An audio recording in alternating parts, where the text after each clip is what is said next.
ही काळी आई धनधान्य देई, ही काळी आई धनधान्य देई.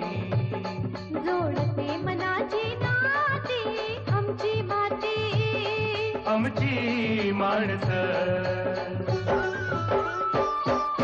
आमची माती, आमची माणसं, आमची माती, आमची माणसं, आमची माती, आमची माणसं, आमची माती, आमची माणसं.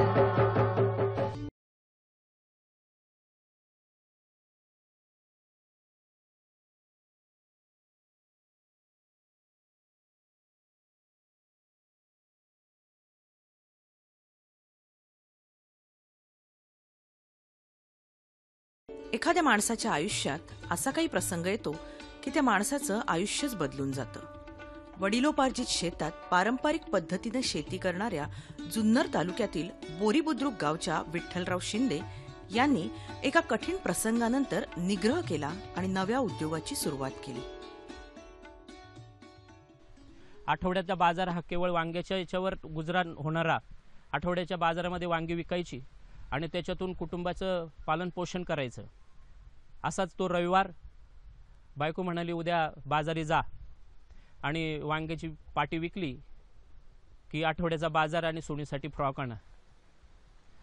पाटी तोडून घरापाशी आणून ठेवली. संध्याकाळी झोपताना तिच्या ध्यानात आलं की त्याच्यावर ओलं बारदान टाकायला पाहिजे की ते सुकून जातील वांगी म्हणून. झोपताना तिच्या बोटात भरलेले काटे मीच काढले. खिडकी वांगी ग्राहकाला जाऊ नये अशी आमची तळमळ. दुसऱ्या दिवशी सकाळीच माझ्या सायकलवर पाटी बांधून देऊन मी दिशेनासा होईपर्यंत माझ्याकडे ती पाहत होती. आणि आज संध्याकाळी आठवड्याचा बाजार आणि सोनीसाठी फ्रॉक येणार या आशेनं ती आनंदित झाली होती. बाजारात जातो, बाजार भरतो, लोक येत असतात. हळूहळू कुणीतरी विचारतं कशी दिली वांगी. मी म्हणावं 5 रुपये पाव किलो. दुसऱ्याला सांगावं 5 रुपये पाव किलो. गिऱ्हाईक येतात जातात, कुणी फारसं धजत नाही आहे. शेजारीचे एक रेशमी कपडे घातलेले ग्रस्त येतात, हातामध्ये काठी, मोठा रुबाब त्यांचा. काठीनेच वांगीच्या पाटीला हात लावली आणि कशी दिली रे वांगी म्हणून विचारलं. मी आपलं दबक्या स्वरात म्हणालो 5 रुपये पाव किलो शेठजी, घ्या ना. खिडकी दिसतात. मी मात्र चमकलो आणि शेठजी तुम्हाला खिडकी वांगी जाऊन होईन, बायकोच्या बोटात भरलेले रात्री काटे मीच काढले आहे. ते पुढे निघून जातात. गिऱ्हाईकामागून गिऱ्हाईक येतात आणि 5 रुपयाचा भाव 2 रुपये. शेवटी काहीच नाही असं सोडून 4 वाजता निराश होऊन मी घरी परततो. बायको जड आवाजात म्हणाली असू द्या, 2 घास पोटात घालून घ्या. तिनं काही विचारलं नाही, बाजार आणलं का नाही, फ्रॉक आणली का नाही, ती समजून गेली होती. एवढ्यासाठी मी तुमच्यासमोर हे मांडलं की ज्याची कधी मोटार जळाल्याने, किडी रोगांनी त्याचं पीक गेलं नाही आणि बँकेचं कर्ज भरलं नाही म्हणून त्याच्याकडे जप्ती आली नाही, असा व्यापारी त्याचा माल प्रिंटेड प्राईजने विकतो, पण शेतकऱ्याला अशी कुठल्याही प्रकारची साधनं उपलब्ध नाहीत किंवा त्याला हमी नाही आहे. माझ्या मनामध्ये चर्र झालं. पाठीमागचे दिवस आठवले. दुःखाने होरपळलं मन आणि मात्र एक खंबीरपणे विचार केला की आजपासून मी जे काही करील, जे विकता येईल तेच पिकवील आणि माझंही असंच प्रिंट प्राईजनी मी समाजाला विकेल. आणि तेव्हापासून माझ्या ह्या उद्योगाची मुहूर्तमेढ रोवली गेली. नवीन काहीतरी करण्याची जिद्द बाळगून शिंदे कामाला लागले. हाताशी असलेल्या शेतजमिनीचं त्यांनी गरजेनुसार नियोजन केलं.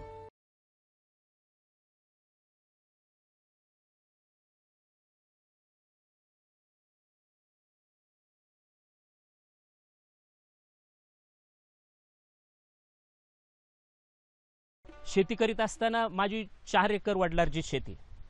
दैनंदिन गरज, हंगामी गरज आणि मग जी असणारी वार्षिक उत्पन्नासाठी आणि 4-5 वर्षांनी मी माझ्या 4 एकर शेतीचं 4 टप्प्यात वर्गीकरण केलेलं आहे. पहिलं जे 20 गुंठे आहे ते दैनंदिन उत्पादनासाठी. त्याच्यामध्ये हायटेक शेतीचा अवलंब करून 10 गुंठ्याचं पॉली हाऊस आणि त्याच्या बाजूला माझा प्रक्रिया उद्योग, घर, गाईचं गोठा आणि परसबाग व्यवस्थापन आहे. दुसरे 20 गुंठे जे आहे ते हंगामी उत्पादनासाठी मी गुंतवलेलं आहे. त्याच्यामधून धान्याची पिकं घेतो. माझ्याकडे जास्त झालं तर मामाकडे देतो, बहिणीकडे देतो, त्यांच्याकडं जास्त झालेलं माझ्याकडे घेऊन येतो. 3 नंबरचा जो भाग आहे तो त्याच्यामध्ये जो आहे तो ऊसाचा 60 गुंठे क्षेत्र मी ऊसाखाली गुंतवलं आहे. वर्षांनी त्याचं उत्पन्न मिळतं आणि टोटल ठिबकच्या खाली आहे. चौथा जो भाग आहे 60 गुंठ्याचा, तो 4-5 वर्षांनी अर्निंग करून देणार. त्याच्यात मात्र आवळ्याची शेती आहे. 4-5 वर्षांनी आवळा काढायला येतो आणि त्याचा मग मार्केटमध्ये न्यायचा, तर हा पक्का विचार केला की नाही, त्याची प्रक्रियाच करायची. आवळा सुरू झाला आणि प्रक्रिया उद्योगालाही सुरुवात झाली. आवळ्याची शेती आणि त्यावरची प्रक्रिया हे शिंदेंसाठी नवीन क्षेत्र असलं तरी त्यासंबंधीची संपूर्ण माहिती त्यांनी मिळवली. आवळा उत्पादनापासून प्रक्रिया केलेल्या मालाच्या विक्रीपर्यंतच्या प्रत्येक टप्प्याकडे विठ्ठलरावांनी लक्ष द्यायला सुरुवात केली. पुढे त्यांच्या बरोबरीनं त्यांचा मुलगा सतीश शिंदे हाही घरच्या शेती उद्योगात काम करू लागला. घरच्या घरी करता येणारा हा उद्योग हळूहळू वाढू लागला. शेजारच्या गावांमध्ये कृषी विभागाचे जिथे जिथे मेळावे आणि प्रशिक्षण असतील तिथे मी स्टॉल मांडू लागलो. हळूहळू विक्री वाढत गेली आणि एवढा माझा मुलगाही माझ्याबरोबर येऊ लागला होता. त्यालाही या विषयाची आवड निर्माण होऊ लागली होती आणि तो आता मला व्यवसायामध्ये मदत करू लागणार होता. प्रक्रिया उद्योग सुरू करणं ही गोष्ट त्या मनाने सहज वाटली तरी त्यातून निर्माण होणाऱ्या मालाला स्वतःची ओळख देऊन त्या मालाची मागणी वाढवणं हे काम तसं सोपं नव्हतं. पण ती जबाबदारी शिंदेंच्या कुटुंबातील मंडळींनी स्वेच्छेने स्वीकारली आणि त्यांची उत्पादनं शहरातही लोकप्रिय ठरली.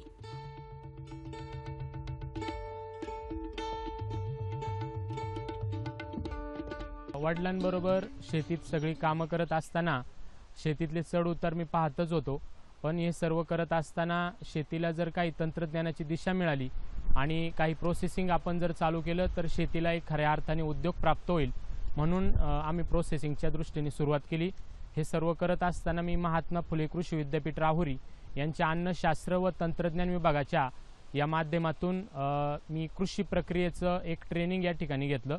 यातून मला आवळा प्रक्रियेविषयी माहिती मिळाली आणि हे सर्व करत असताना आम्ही आवळ्याच्या प्रोसेसिंगला सुरुवात केली. सुरुवातीला आम्ही जो 100 किलोपर्यंत आवळ्याची प्रक्रिया करायचो, याची जवळजवळ 7 ते 8 टनापर्यंत आवळ्यावरचं प्रोसेसिंग वाढवलं.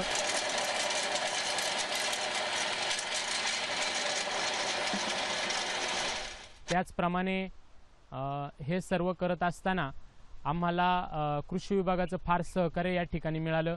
या सर्वांचं मार्केटिंग करताना कृषी विभागाचे मेळावे ज्या ठिकाणी भरलेले असतील किंवा पुण्यातली विविध ठिकाणची प्रदर्शनं, या ठिकाणी आम्ही स्टॉल लावून याची विक्री करत गेलो.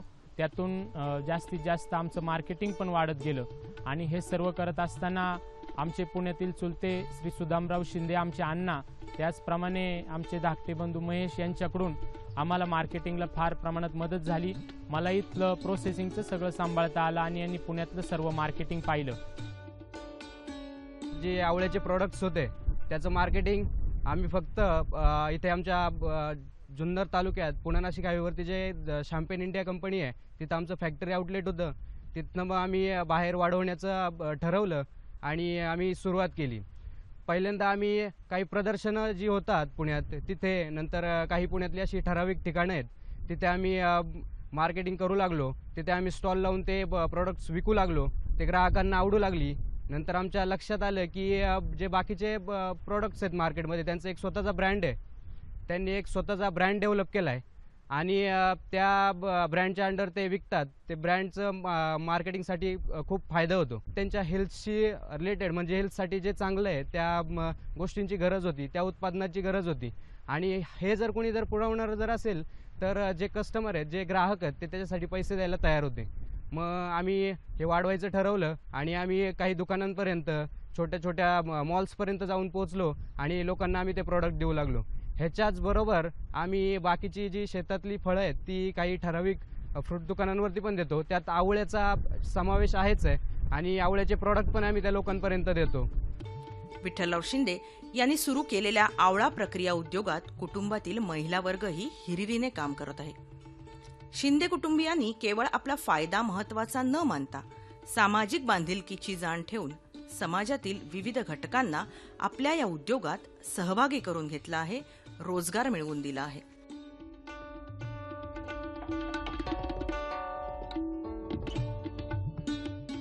या आवळा प्रक्रिया उद्योगात मी जरी नवीन असले तरी यातील म्हणजे सर्व उद्योग हा व्यवस्थित व्यवस्थापन करण्याचा प्रयत्न मी करत आहे आणि यात कुठेतरी माझाही थोडासा सहभाग असावा व कुठेतरी हातभार लागावा माझा, याचा मी प्रयत्न करत आहे. आणि या म्हणजे सुट्टीच्या दिवशी आम्ही तरुण युवकांना, कॉलेजच्या विद्यार्थ्यांना इथे बोलून त्यांच्याकडून पॅकिंग करण्याचे त्यांना प्रशिक्षण देतो व म्हणजे पॅकिंग करण्यापासून त्यांना मार्केटिंग पर्यंतचे सगळे प्रशिक्षण आम्ही देतो. लेबलिंग, त्यात सगळ्या गोष्टी आल्या आणि त्यांना रोजगारही उपलब्ध करून देतो. आणि तसेच आदिवासी महिलांना बचत गटाच्या आधारे रोजगाराची संधी उपलब्ध करून देतो व स्वतःच्या विकासाबरोबर त्यांचाही विकास घडून आणतो, की त्यांनाही एक कुठेतरी की आपण काहीतरी करतो आहे कुठेतरी, त्यांनाही असं वाटेल.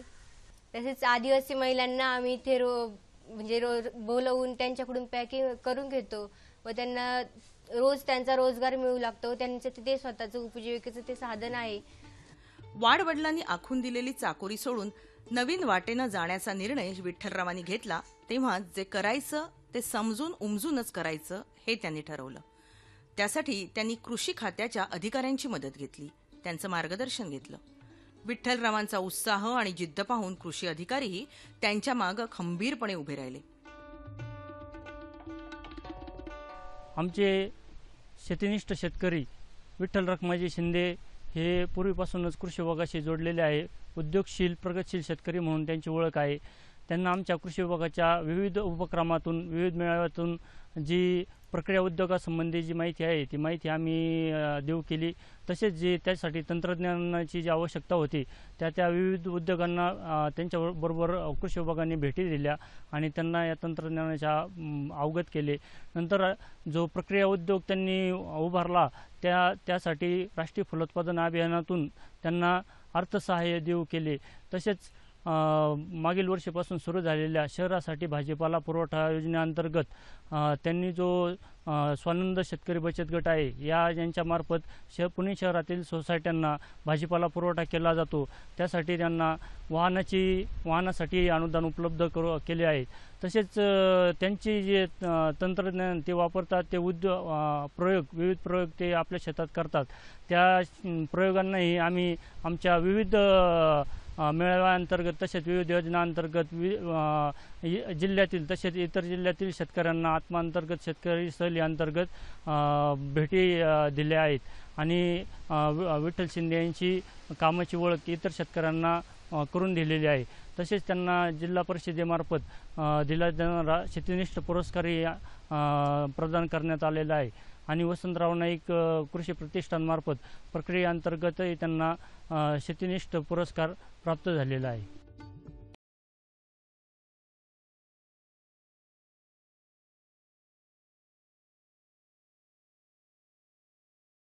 वेगळ्या विचारानं आणि जिद्दीनं उभ्या राहिलेल्या विठ्ठलराव शिंदेंना कुटुंबातील सर्वांनीच सहकार्याचं बळ दिलं.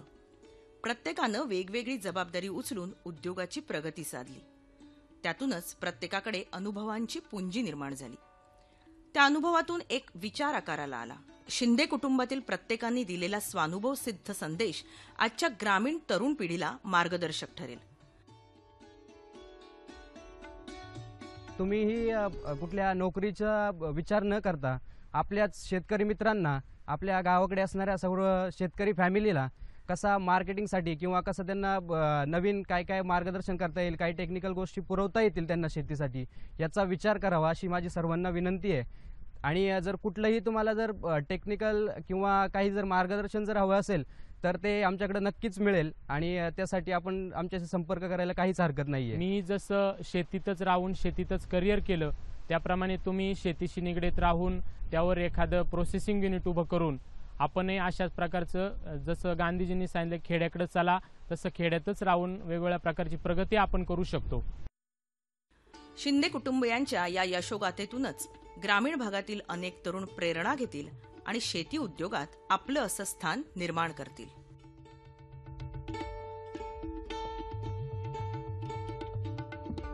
जमिनीची उत्पादकता टिकवण्यासाठी सेंद्रिय खतांची फार गरज आहे, परंतु त्याची उपलब्धता दिवसेंदिवस दुर्मिळ होत चालली आहे. अशा परिस्थितीत जमिनीची सेंद्रिय खताची गरज भागवण्यासाठी हिरवळीची खतं शेतीला आणि शेतकऱ्यांना वरदान ठरू शकतात. आमची माती आमची माती. भारत सरकारने जास्तीत जास्त शेती सेंद्रिय पद्धतीने करण्यासाठी विशेष निर्णय घेतला आहे. सेंद्रिय शेतीच्या प्रयोगातून शेतकऱ्यांचा खर्च कमी करून उच्च प्रतीचं अधिकाधिक कृषी उत्पन्न घेता येऊ शकतं. सेंद्रिय शेतीचे शाश्वत शेतीसाठी दूरगामी आणि दीर्घकालीन फायदे आहेत. सेंद्रिय शेती करताना अनेक पद्धती वापरल्या जातात. हिरवळीच्या खतांचा उपयोग करून जमिनीची सुपीकता वाढवता येते. हिरवळीच्या खतासाठी ज्या वेगवेगळ्या वनस्पती आणि पिकं वापरली जातात त्यापैकी प्रमुख आहेत गिरीपुष्प, ॲकेशिया, करंज इत्यादी. आणि पिकांमध्ये आहेत ढ्यांच्या, ताग, मूग, उडीद अशी अनेक प्रकारची कडधान्य.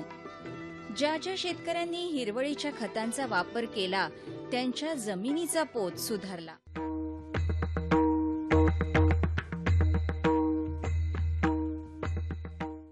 मंडळी, आपण आपल्या शेतातून पीक घेत असतो. आपण जमिनीकडून नेहमी फक्त घेतच असतो, मात्र तिला त्या मोबदल्यात काहीच देत नाही. त्यामुळे कालांतरानं आपली जमीन नापीक होत जाते. जर आपल्याला आपल्या जमिनीची सुपीकता तिला परत द्यायची असेल आणि सुपीकतेत वाढ करायची असेल तर आपल्याला हिरवळीच्या खतांची मात्रा तिला दिली पाहिजे. जमिनीची उत्पादकता टिकवण्यासाठी सेंद्रिय खतांची फार गरज आहे, परंतु त्याची उपलब्धता दिवसेंदिवस दुर्मिळ होत चालली आहे. अशा परिस्थितीत जमिनीची सेंद्रिय खताची गरज भागवण्यासाठी हिरवळीची खतं शेतीला आणि शेतकऱ्यांना वरदान ठरू शकतात. हिरवळीचं खत म्हणजे शेतात वाढलेल्या हिरव्या वनस्पती किंवा पानांसह कोवळ्या फांद्या बाहेरून आणून जमिनीत गाडणं होय. ही पिकं जमिनीत अन्न पुरवठ्याबरोबरच जमिनीचे भौतिक आणि रासायनिक गुणधर्म सुधारण्यास मदत करतात.